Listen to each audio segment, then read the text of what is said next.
বোলপুর থানার আইসিকে কদর্য ভাষায় হুমকি কাণ্ডে এবার অনুব্রত মণ্ডলের বিরুদ্ধে যে এফআইআর করেছেন ওই আইসি, তাতে মারাত্মক সব অভিযোগ উঠেছে। আইসি লিটন হালদারের অভিযোগ পত্রে একের পর এক বিস্ফোরক অভিযোগ। সরাসরি চলে যাব, বিস্তারিত বলবেন আমাদের প্রতিনিধি পার্থপ্রতিম ঘোষ রয়েছেন আমাদের সঙ্গে। পার্থ, দেখো, এই কুকথা কাণ্ডে তুমি জানো যে একটি এফআইআর হয় এবং সেই এফআইআরটি হয় বোলপুর থানায়। যে এফআইআর হয় আর সেটা হচ্ছে 250 নম্বর এফআইআর, যেটা 30শে মে এই এফআইআরটি করেন এবং অভিযোগকারী ছিলেন আইসি বোলপুর লিটন হালদার। এবং যে অভিযোগ তিনি করেছেন এবং তার পরবর্তীকালে এই অডিও ভাইরাল হওয়ার পর সমালোচনা ঝড় বয় এবং অনুব্রত মণ্ডলকে কেন গ্রেপ্তার করা হচ্ছে না, কেন তার মোবাইল ফোন বাজেয়াপ্ত করা হচ্ছে না, সেই নিয়েও প্রশ্ন ওঠে।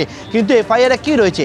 এফআইআরে স্পষ্ট করে যে বিষয়টা জানানো হয়েছে যে আইসি লিটন হালদার তিনি যে অভিযোগ করেছেন, তিনি যখন কর্তব্যরত অবস্থাতে বোলপুর থানার আইসি চেম্বারের মধ্যে ছিলেন তখন কিন্তু তার কাছে কলটি আসে এবং কলটি আসে অনুব্রত মণ্ডলের সঙ্গে। তার আগে যে ফেস টাইম আইডিতে কথা হয়েছিল সেই ফেস টাইম আইডি থেকেই কলটা এসেছিল, অর্থাৎ অনুব্রত মণ্ডলের সঙ্গে আগের যে কথাবার্তা হয়েছিল এই অ্যাপেলের ফেস টাইম আইডিতে, সেই আইডি থেকেই অনুব্রত মণ্ডলের কলটি আসে এবং নিজেকে একেবারে অনুব্রত মণ্ডল বলে পরিচয় দেয়। এবং এই যে কথা হয়েছে সেই কথা ছত্রে ছত্রে একাধিক বিষয় আইসি লিটন হালদার তিনি কিন্তু জানিয়েছেন। তিনি জানিয়েছেন তার স্ত্রীকে এবং মৃত মাকে উদ্দেশ্য করে অশালীন কথাবার্তা কিন্তু বলা হয়েছিল এবং একেবারে গোটা বিষয়টা উদ্দেশ্য প্রণোদিত অনেকগুলো জায়গায় ছিল যাতে সরকারি কর্মীকে কাজে বাধা দেওয়া হয়, সেই বিষয় ছিল। তার মধ্যে যেমন অত্যন্ত গুরুত্বপূর্ণ কয়েকটি বিষয়, যে যেমন হচ্ছে যে তাকে ইচ্ছাকৃতভাবে অপমান করা, হিউমিলিয়েট করা, মানসিকভাবে হেনস্থা করা, এছাড়া আরও হুমকি দেওয়া হয়েছিল যে বলপূর্বক দলবল নিয়ে তাকে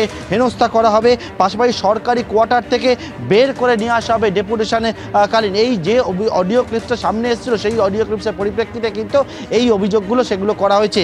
এর পাশাপাশি তিনি জানাচ্ছেন আইসি, তিনি একজন থানার আইসি মানে হচ্ছে তিনি থানার প্রধান, এবং সেই আইসি তিনি জানাচ্ছেন যে কথা বলা হয়েছে তাতে গভীরভাবে তাকে অপমান করা হয়েছে, তাকে অবমাননাকর কথাবার্তা বলা হয়েছে এবং সেক্ষেত্রে তিনি জানাচ্ছেন তিনি যে কথা শুনেছেন সেখান থেকে ভয় এবং বিপদের আশঙ্কা একটা তৈরি করছে এবং উদ্দেশ্যই ছিল যে তাকে ভয় দেখানো এবং সরকারি যে কাজ সেই কাজে হস্তক্ষেপ করা। পাশাপাশি কিন্তু যে ভাষা ব্যবহার করা হয়েছে তার পরিবারকে উদ্দেশ্য করে এবং এই অশালীন কথাবার্তা বলা হয়েছে, হিংসাত্মক হুমকি পর্যন্ত দেওয়া হয়েছে সরকারি কর্মীর কাজে বাধা দান সম্পর্কে। এবং এই অভিযোগের মধ্যে আইসি লিটন হালদার তিনি কিন্তু জানিয়েছেন বলে জানতে পেরেছি।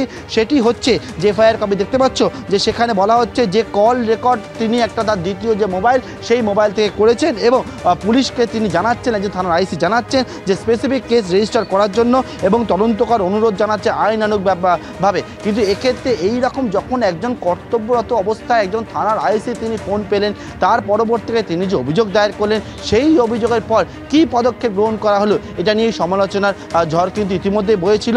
আবারও প্রশ্ন উঠছে যে আইসির ফোন বাজেয়াপ্ত করা হলো, যে পুলিশের ফোন অর্থাৎ অনুব্রত মণ্ডলের ফোন সেইটা কিন্তু বাজেয়াপ্ত করা হলো না কেন, সেই নিয়ে প্রশ্ন উঠছে। যদিও পুলিশের ব্যাখ্যা ছিল যে আইসির ফোনের যে ফরেন্সিক এক্সামিনেশন হবে এবং সেই এক্সামিনেশনের পরে যে তথ্য পাবে তার পরবর্তীকালে কিন্তু পদক্ষেপ গ্রহণ করা হবে। সুতরাং এই এফআইআরটাতে ছত্রে ছত্রে বিভিন্ন বিষয়গুলো উল্লেখ করা হয়েছে।